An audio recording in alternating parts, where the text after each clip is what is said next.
Сәлем достар, бүгін сіздермен духовкада пісетін, дастарханға, етті ассортидің қасына қоюға болатын тауықтың аяқтарын, яғни голендерді сулы және жұп-жұмсақ қылып пісіруді көрсетемін.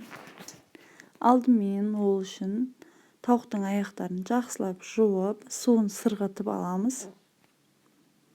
Оған 1 шай қасық карри приправасын, 1 шай қасық кішкене толтырыңқырап тұз және қара бұрыш қосамыз. Менде сарымсақ туралып мұздатылған, әрине свежийді қоссаңыз да болады. 3 бас сарымсақ кетеді. Бұл менде 2 шай қасық қатырылған.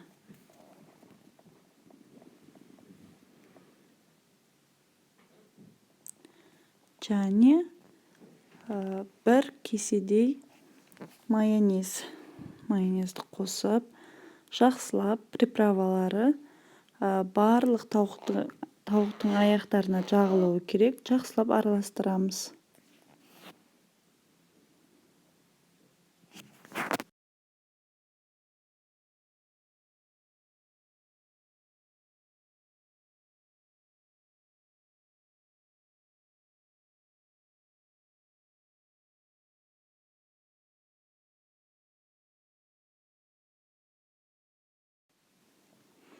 Енді жақсылап араластырып болғаннан кейін 1-1,5 сағат уақытқа маринадтауға алып қоямыз.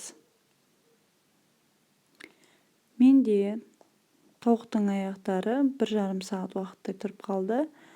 Оны табамызға пергамент қағаз міндетті түрде төсеп, тауықтың аяқтарын саламыз. Пергамент қағазын төсемесек, тауықтың еттері табаға жабысып қалуы мүмкін піскен кезде.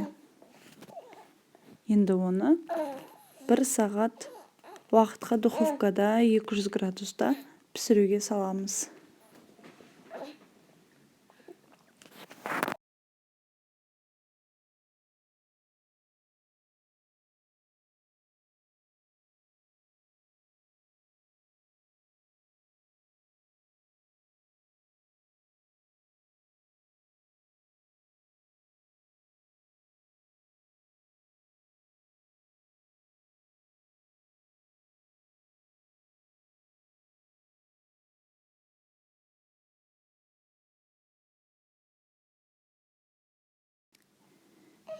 Менде 1 сағат 10 минутта духовкада пісіп шықты.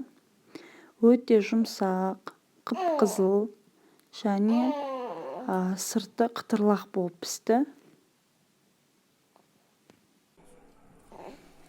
Өздеріңіз көріп отырғандай, тауықтың еті өте жұмсақ, нәзік және сулы болып пісті.